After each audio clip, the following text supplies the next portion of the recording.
تم زیادہ فری مت ہو، میں تمہیں ہی کال کر رہی تھی۔ کل مہندی ہے اس لیے آپ آج گھر تشریف لے آئے، ہم نہ آپ ہی آ چکی ہیں۔ او اچھا، میں اکیلی آؤں یا؟ نہیں پوری بارات لے آؤ۔ ایمان اس کی بات کاٹ کر تب کر بولی، جب سے غسان اور اس کا پتہ چلا ہے سمل کی شوہیاں ہی ختم نہیں ہو رہی۔ ہاں ڈونٹ وری، وہ تو انشاءاللہ جلدی ہی لے کر آئیں گے۔ سمل کی بات سنتے ہی ایمان کا دل دھڑکا۔ تم نہ لڑکی، بائے۔ ایمان نے شرما کر کال کاٹ دی۔ سمل موبائل کان سے ہٹا کر ہنستی ہوئی رضیہ بیگم کو بتانے چلی گئی۔ سمل نے ہنستے ہوئے کال ڈسکنیکٹ کی۔ جیسے ہی پلٹی، اسد کو اپنی جانب آتے دیکھا۔ کیا ہوا اسد بھائی؟ کچھ نہیں، تم کس سے بات کر رہی تھی؟ سمل کو اس کا پوچھنا پسند نہیں آیا، پھر بھی پاپا کے دوست کے بیٹے ہیں اس لیے بتانے لگی۔ دوست تھی؟ کیا میں یہاں بیٹھ سکتا ہوں؟ بیٹھ جائیں، میں تو اندر جا رہی ہوں، امی سے کام ہے۔ سمل کہتے ہی کندھے اچکا کر جانے لگی۔ اسد اس کی پشت کو گھورتا رہا۔ اسد کو یہ اپنی توہین لگی۔ سمجھتی کیا ہے خود کو، چونٹی سی تو ہے، ہاتھ تو لگے مسل کر رکھ دوں گا۔ غصے سے کھولتا وہ اپنی کار میں جا بیٹھا۔ غسان اپنے روم میں جیسے ہی نکلا، الماس کو لاؤنج کے دروازے کے پاس سمل سے ملتے دیکھ کر وہیں رک گیا۔ سمل سے مل کر وہ پھر نکل گئی۔ غسان نے شکر کا سانس لیا۔ بھائی یہ پھر سے آنا شروع ہو گئی ہے، مجھے لگتا ہے ایمان بھابھی سے پٹے گی یہ۔ جہان ساتھ کھڑے ہو کر مسکرا کر بولا۔ غسان نے اس کی بات سن کر مسکرا کر اسے دیکھا۔ ارے آپ دونوں یہاں کھڑے ہیں، بھائی چلے، ہماری بھابھی جی بار بار پوچھے جا رہی ہیں۔ سمل ان دونوں کو دیکھ کر وہیں آتی شرارت سے بولی، ان دونوں کو آ جانے دو، دونوں پتہ نہیں کون سی تیاری ہے جو ختم ہی نہیں ہو رہی۔ جہان بلا کر لاؤ جب تک میں باہر ہوں۔ چلو سمل، غسان کہہ کر سمل کا ہاتھ پکڑ کر باہر نکل گیا۔ کہاں رہ گئی تھی، میں تو کب سے تیار تھی، پر کچھ لوگ تیاری میں لڑکیوں سے بھی زیادہ دو ہاتھ آگے ہیں۔ ایمان کے پوچھنے پر سمل کے ناکیوں سے زرم کو دیکھ کر بولی، جو اس کی بات سن کر اسے گھورنے لگا۔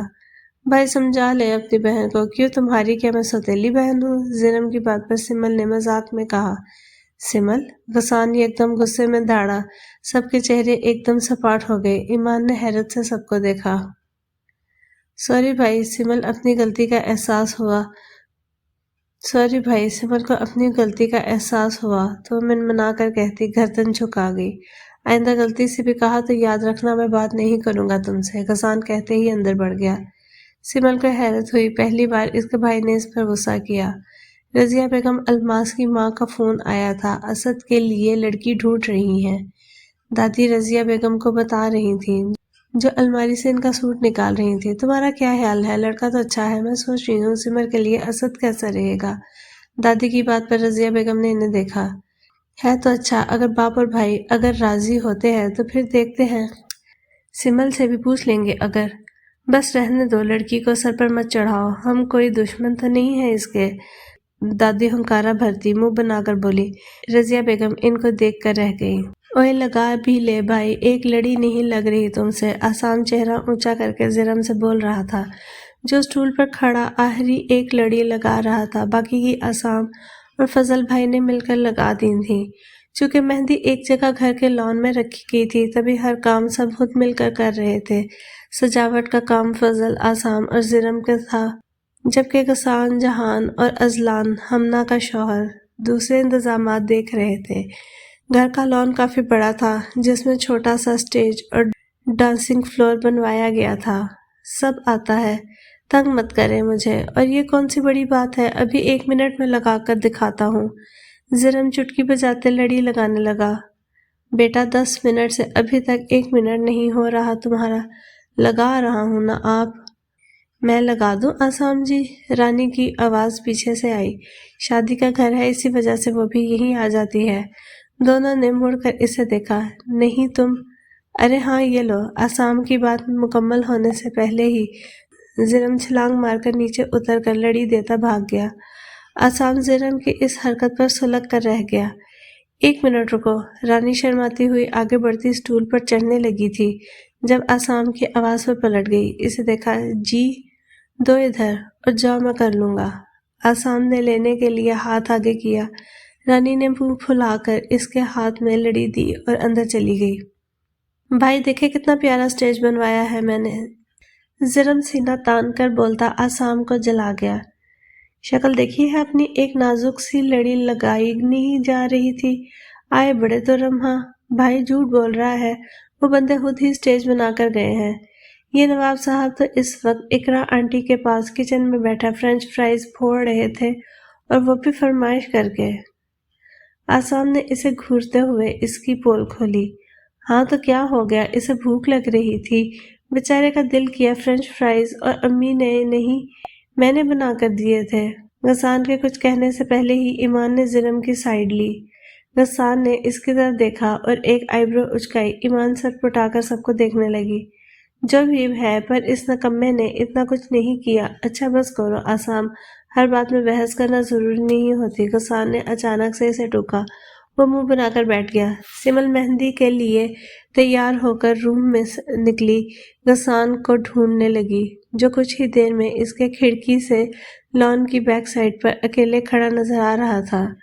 وائٹ شلوار قمیض پہنے، کوہنیوں تک بازو موڑے، لمبا چوڑا غسان ہمدانی بہت اچھا لگ رہا تھا۔ سمل لان کی بیک سائڈ پر آتی غسان کے سامنے جا کر کھڑی ہو گئی۔ غسان جو موبائل پر کسی کو میسج کر رہا تھا، سر اٹھا کر اسے دیکھا۔ پیلا اور گلابی رنگ کا لہنگا پہنے وہ سر جھکائے کھڑی تھی۔ سمل سب بھائیوں کے کندھے تک بمشکل ہی آتی تھی۔ غسان نے مسکرا کر آگے بڑھ کر اسے سینے سے لگایا۔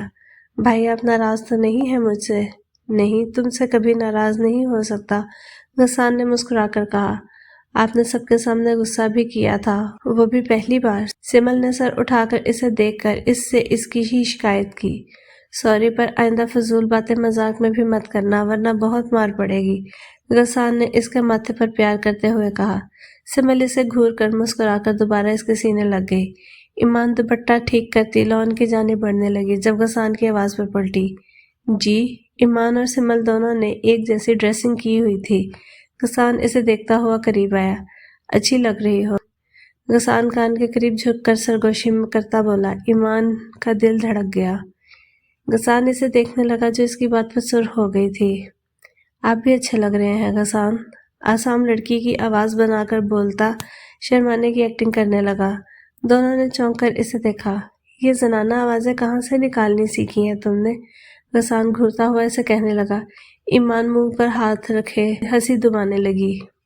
بھائی وہ آسام، تمہیں آنٹی ڈھونڈ رہی ہیں، کیمرہ لے کر آؤ، جہان پیچھے سے آتے ہوئے بولا۔ آسام کی بات بیچ میں ہی رہ گئی۔ اوہ، میں کیمرہ ہی لینے جا رہا تھا، لیکن یہ لو برڈز مل گئے، آسام اپنے سر پر چپت مارتے شوہی سے کہا۔ ایمان شرماتی ہوئی بھاگ گئی۔ لو جی، لو تو یہیں رہ گیا، برڈ اڑ گیا، آسام ہنستے ہوئے ہاتھ نچا کر بولا۔ غسان اسے پکڑنے کے لیے آگے بڑھا۔ بہت زبان چلنے لگی ہے تمہاری، آسام نے تیزی سے دوڑ لگا دی۔ انم کو سٹیج پر لا کر بٹھا دیا گیا تھا۔ بار بار سب رسم کر کے جا رہے تھے۔ کیمرہ مین اور مووی میکر والے کھڑے مووی بنا رہے تھے۔ ساتھ ہی آسام اپنے کیمرے میں دلہن کی کم ایمان اور سمل کی تصویریں زیادہ کھینچ رہا تھا۔ آسام بات سننا جہان کان کے قریب آ کر بولا۔ ہاں کیا ہوا؟ ہوا تو کچھ نہیں، تم ذرا سائیڈ میں آؤ۔ آسام ایک نظر سٹیج پر دیکھ کر اس کے ساتھ گیا۔ ہاں بولو، میں کب سے دیکھ رہا ہوں تم صرف ایمان بھابھی اور سمل کی تصویریں اتار رہے ہو، چکر کیا ہے؟ استغفر اللہ، ایسا ویسا کوئی چکر نہیں، وہ تو بھائی نے کہا ہے کہ سمل اور ایمان بھابھی کی اچھی اچھی تصویریں کھینچ کر مجھے دینا۔ آسام گھور کر بولتا دوبارہ سٹیج کی جانب گھوم گیا۔ استغفر اللہ کی کوئی بات نہیں ہے، میں صرف اس لیے پوچھ رہا ہوں کیونکہ آنٹی نے کہا تھا کہ جہان نے وضاحت دی۔ اچھا ٹھیک ہے، اب میں جاؤں؟ آسام کہتے ساتھ ہی جانے کی اجازت مانگنے لگا۔ ہاں جاؤ، جہان کے کہنے پر وہ واپس چلا گیا۔ غسان بھائی آئیں، آسام غسان کا ہاتھ کھینچ کر ڈانس فلور پر لے آیا جہاں لڑکے بھنگڑا ڈال رہے تھے۔ سمل ایمان دونوں غسان کو دیکھ کر ہنسنے لگیں۔ یار ہنسو مت، میرے بھائی کو بہت اچھا ڈانس آتا ہے، سمل اپنی ہنسی ضبط کرتے اسے بتانے لگی۔ ایمان اس کی بات پر شرما گئی۔ غسان کی نظر تالیاں بجاتی ایمان پر پڑی تو رک کر اس کی طرف آیا۔ شور شرابے اور ڈسکو لائٹ میں کسی کو پتہ ہی نہیں چل رہا تھا۔ غسان اس کا ہاتھ پکڑ کر لان کی بیک سائڈ پر چلا گیا۔ سمل تالیاں اور ہوٹنگ کرتی ایمان کی جانب گھوم کر ایمان کی جگہ کسی ہینڈسم نوجوان کو دیکھ کر وہیں تھم گئی۔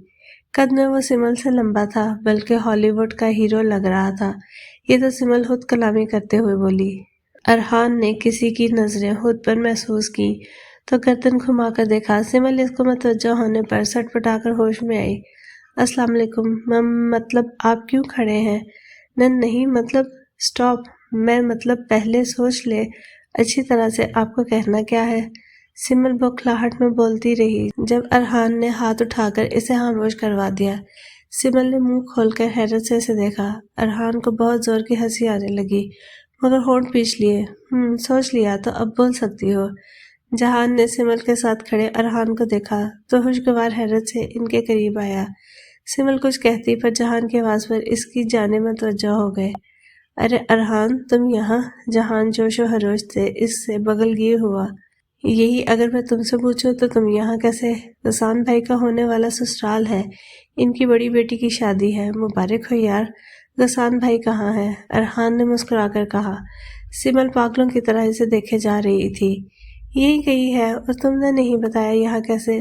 میں اذلان بھائی کا بھائی ہوں۔ تمہیں بتایا تو تھا، میرے بڑے بھائی اپنی فیملی کے ساتھ اسلام آباد میں رہتے ہیں جاب کی وجہ سے۔ ارحان نے اسے یاد دلایا۔ اس کا مطلب آپ ہمنا بھابھی کے دیور ہیں؟ سمل یکدم چہک کر بولی۔ دونوں نے مڑ کر اسے دیکھا۔ سمل شرمندہ ہو گئی۔ نہیں مطلب، میرا مطلب۔ اوکے سمجھ گیا، آپ کا نام مس مطلب ہے۔ ارحان ہنس کر اسے دیکھ کر شوخ لہجے میں کہنے لگا۔ جی نہیں، میرا نام سمل ہمدانی ہے۔ سمل تیوری چڑھا کر بولی۔ نائس نیم مس ہمدانی۔ ہمدانی؟ جی بالکل ہمدانی، جہان ہمدانی کی بہن سمل ہمدانی۔ ارحان نام کو دہرانے لگا جب جہان نے یکدم کہا۔ ارحان کو پہلے جھٹکا لگا پھر شرمندگی ہونے لگی۔ اوہ آئی ایم سوری، مجھے پتا نہیں تھا، مجھے بھی نہیں پتا تھا آپ جہان بھائی کے دوست ہیں۔ سمل پھر بولی۔ اس سے پہلے کوئی کچھ بولتا یکدم ارحان کا موبائل وائبریٹ ہوا۔ ایکسکیوز می، ارحان کہتے ہی چلا گیا۔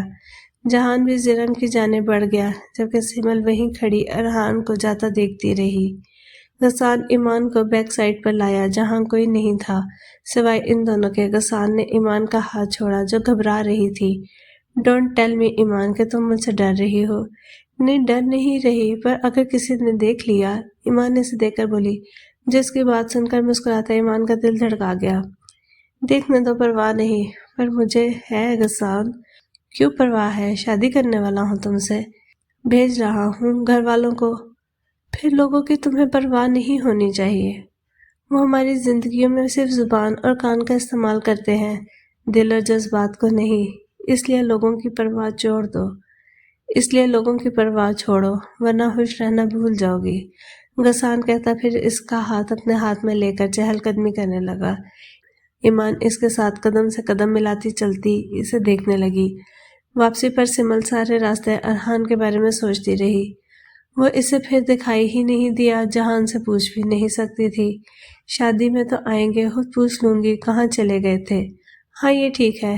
سمل سوچتی ہوئی گردن موڑ کر زرم کو دیکھنے لگی جو نیند میں تھا۔ زرم میرے کندھے پر سر رکھ لو۔ سمل کی بات پر سب مسکرائے۔ تھینکس یار، زرم نے کہتے ہی اپنا سر اس کے کندھے پر رکھ کر آنکھیں موند لی۔ دوپہر کا وقت تھا۔ ہمدانی صاحب لاؤنج کے صوفے پر بیٹھے تھے۔ ٹیبل پر مٹھائی کے ٹھوکرے رکھے ہوئے تھے۔ زرم یہ گاڑی میں رکھواؤ۔ پاپا میرے بال ٹھیک لگ رہے ہیں نا؟ زرم ان کی بات سنے بغیر ہی اپنے بالوں کو ہلکے سے چھوتا ہوا بولا۔ زرم کی بات پر ہمدانی صاحب نے سے گھورا۔ ٹھیک ہی ہیں، ان کی گھوری پر دھیرے سے کہتے مٹھائی کا ٹوکرا اٹھا کر شرافت سے لاؤنج سے نکل گیا۔ آہستہ آہستہ گھر کے سب فرد لاؤنج میں آ گئے جب دادی نے ہمدانی صاحب کو مخاطب کیا۔ ایسے کرو بیٹا، تم لوگ چلے جاؤ، میری طبیعت ٹھیک نہیں لگ رہی۔ انشاءاللہ ایک بار رشتہ پکا ہو جائے تو آنا جانا لگا ہی رہے گا۔ آپ نے پہلے کیوں نہیں بتایا غسان؟ ہماری فیملی ڈاکٹر کو کال کرو۔ ارے نہیں، ایسی بھی کوئی طبیعت خراب نہیں، بس آرام کرنا چاہتی ہوں۔ کل مہندی میں ایک ہی جگہ بیٹھے رہنے سے کمر میں درد ہو گیا۔ دادی میں نے تو کہا تھا آپ تھوڑا ڈانس کر لیں، پھر آپ شرما اتنا رہی تھی۔ آسام ایک دم بولا۔ اس کی بات سنتے ہی سب مسکرانے لگے۔ دادی نے گھورا۔ چلے پھر ہم چلتے ہیں۔ ہمدانی صاحب صوفے سے اٹھ کھڑے ہوئے۔ پاپا میں دادی کے ساتھ رک جاؤں؟ سمل کی بات سنتے ہی لاؤنج میں کچھ سیکنڈ کے لیے خاموشی چھا گئی۔ دادی کا رویہ سمل کے ساتھ کیسا تھا سب جانتے تھے۔ دادی نے ناگواری سے اسے دیکھا۔ ایک دم ذہن میں خیال آیا، پوتے کا رشتہ ہونے جا رہا ہے، اچھا ہی ہے منحوس لڑکی کی منحوسیت نہ پڑے۔ اس سے پہلے رضیہ بیگم یا پھر کوئی اور منع کرتا، دادی کی آواز پر سب کو جھٹکا لگا، جو کہہ رہی تھی، ہاں رک جاؤ، جہان اور غسان لڑکے ہیں، کب تک بیٹھ جائیں گے میرے پاس؟ سمل تو دادی کی بات سنتے ہی ہوش ہو گئی۔ زندگی میں پہلی بار دادی نے خود سے اسے اپنے پاس رہنے کے لیے کہا تھا۔ ٹھیک ہے دادی، میں آپ کے پاس رک جاتی ہوں، آپ بڑے جائیں اور خوشخبری لے کر آئیں۔ کسی کے کچھ بھی بولنے سے پہلے سمل کہہ کر ایمان کو میسج کرنے لگی۔ سمل کی خوشی دیکھ کر کوئی کچھ نہیں کہہ سکا۔ سمل کے جاتے ہی دادی اپنے روم میں چلی گئیں، جبکہ تینوں لاؤنج میں ہی بیٹھ گئے۔ آدھے گھنٹے بعد ایک دم جہان صوفے سے اٹھ کھڑا ہوا۔ کیا ہوا؟ وہ بھائی دوست کا میسج آیا ہے، بلا رہا ہے۔ اچھا صحیح ہے، جلدی آ جانا۔ جی جلدی آ جاؤں گا، جہان کہہ کر اوپر اپنے روم میں تیار ہونے چلا گیا۔ سمل ساتھ بیٹھے اپنی کلاس فیلو سے بات کر رہی تھی۔ غسان ایک نظر اس کو دیکھ کر دوبارہ خبریں دیکھنے لگا۔ شام کے وقت دادی کہلولہ کر کے اٹھی، روم سے باہر نکلی۔ لاؤنج میں اس وقت کوئی نہیں تھا۔ دادی سیڑھیاں چڑھتے غسان کے روم میں جانے لگی جب سمل جہان کے روم سے باہر نظر آئی۔ سمل کو دیکھتے ہی ماتھے پر بل آ گئے۔ دادی سیڑھیوں کے پاس ہی رک گئی۔ سمل کی نظر جیسے ہی ان پر پڑی، وہ مسکراتی ہوئی قریب آ گئی۔ ارے دادی، آپ اٹھ گئی، کچھ چاہیے تھا تو مجھے بتا دیتی، اوپر کیوں آ گئی؟ آپ کی طبیعت بھی… اے لڑکی، بس زیادہ میری ماں نہ بنو، میرا گھر ہے، کہیں بھی آؤں جاؤں، دادی نے تڑاک کر جواب دیا۔ سمل کے دل کو جھٹکا لگا۔ وہ تو سمجھ رہی تھی شاید دادی کے دل میں اس کے لیے تھوڑی نرمی آ گئی ہے۔ دادی، آپ ایسے کیوں کہہ رہی ہیں؟ میں آپ کی پوتی ہوں، آپ کا یہ رویہ مجھے سمجھ نہیں آتا۔ سمل کی آواز میں یک دم روندھ گئی۔ تم میری پوتی نہیں، صرف اپنے باپ کی بیٹی ہو، سمجھی؟ یہ اچھے سے سمجھاؤں؟ دادی نے دل کی ایک آگ نکالنا شروع کی۔ یہ کیسی باتیں کر رہی ہیں آپ؟ میں بھی آپ کی کچھ لگتی ہوں؟ نہیں لگتی، نہ میری، نہ میرے پوتوں کی، اور نہ ہی رضیہ بیگم کی۔ سمل ایک دم ساکت ہوئی۔ یہ کیا کہہ رہی تھی دادی؟ آپ یہ کیا الٹا سیدھا بول رہی ہیں؟ سمل کی آواز میں لرزش آ گئی۔ جو سچ ہے، تم کیا سمجھتی ہو رضیہ بیگم تمہاری ماں ہے یا میرے پوتے تمہارے بھائی؟ دادی بس کیجیے، اگر آپ مجھے پسند نہیں کرتی تو مت کریں، پر ایسا مت کہیں، کچھ غلط نہیں کہہ رہی۔ رضیہ بیگم نہ تمہاری سگی ماں ہے، نہ ہی تمہارا کوئی بھائی ہے۔ میرے بیٹے نے تمہاری اس منحوس ماں سے شادی کی اور پیدا کرتے ہی مر گئی۔ احسان مانو اس عورت کا جس نے اپنی سوکن کی بیٹی کو سینے سے لگا رکھا ہے، بلکہ اپنے بیٹوں کو بھی یہی تربیت دی۔ دادی نیچی آواز میں زہر اگل رہی تھی، جبکہ سمل کا ہاتھ پیر سن ہو گئے۔ نہیں دادی، میری امی ہیں، میرے بھائی ہیں، آپ مذاق کر رہی ہیں نا، آپ غصے میں ہیں نا مجھ سے؟ سمل ہچکیوں کے درمیان کہتی دادی کو ڈرا گئی۔ میں آپ کو اپنا چہرہ نہیں دکھاؤں گی، بس آپ کہہ دیں کہ سب جھوٹ ہے۔ سمل کہتے ہوئے سیڑھیوں کے قریب پہنچی۔ دادی نے دیکھا وہ بری طرح روتے ہوئے کانپ رہی ہے۔ میں کوئی جھوٹ نہیں کہہ رہی، جاؤ پوچھ لو غسان سے، بے بسی سے کہتے ہوئے اسے دیکھنے لگی، جو سنتے ہی نسوی میں سر ہلاتے پیچھے ہوتی۔ بھائی بولی، اور دیکھتے ہی دیکھتے گرتی چلی گئی۔ دادی کا ہاتھ ہوا میں ہی رہ گیا، جس کا ہاتھ کو تھامنے کے لیے خود بخود اٹھ گیا تھا۔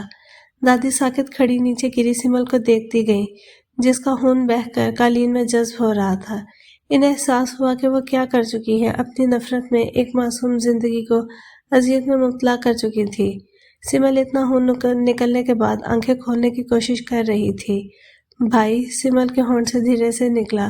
غسان جو سمل کے کہنے پر اس کے لیے خود آئس کریم اور چاکلیٹ لینے گیا تھا، اندر آتے لاؤنج کا ہولناک منظر دیکھ کر لرز گیا۔ ہاتھوں سے شوپر چھوٹ کر زمین پر گر گئے۔ سمل کا خون قالین میں جذب ہو رہا تھا، جبکہ سیڑھیوں پر ہلکا ہلکا خون لگا ہوا تھا۔ غسان پاگلوں کی طرح تڑپ کر اس کے قریب گرنے کے انداز میں بیٹھا، کانپتے ہاتھوں سے اس کا سر اٹھا کر اپنی گود میں رکھا۔ غسان کے دونوں ہاتھ خون سے بھر گئے۔ سمل دیکھو، بھائی آئس کریم لائے، اٹھو گڑیا۔ سمل آنکھیں کھولو، تمہیں کچھ نہیں ہوگا۔ جہان، اسام کوئی ہے؟ غسان چیخ رہا تھا۔ ایک دم اس کی نظر اوپر کھڑی دادی پہ پڑی۔ غسان کے دیکھتے ہی سینے پر ہاتھ رکھتی نیچے آئی۔ غسان بیٹا، کیسے گر گئی بچی؟ اٹھاؤ اسے، کتنا خون بہہ رہا ہے۔ دادی گھبراتی ہوئی بول رہی تھی۔ غسان ہونٹ بھیجے ہوئے سوت پڑی سمل کو دیکھنے لگا۔ جہان، غسان یکدم دھڑا۔ غسان کی آواز پر جہان اپنے روم سے حواس بہتر نکل آیا۔ سمل کو خون میں لت پت بے ہوش پڑے دیکھ کر ہی لڑکھڑا کر گرتا پڑتا نیچے آیا۔ سمل بھائی اٹھیں، وہ بے ہوش ہے۔ جہان نے کندھے سے پکڑ کر غسان کو پیچھے کیا جو اس کے اٹھانے کی کوشش کر رہا تھا۔ نہیں تم جاؤ، گاڑی سٹارٹ کرو، میں اس کو اٹھاتا ہوں۔ مجھ سے گاڑی نہیں چلائی جائے گی۔ غسان روتا ہوا کانپتے ہاتھوں سے اٹھا کر باہر کی جانب بھاگا۔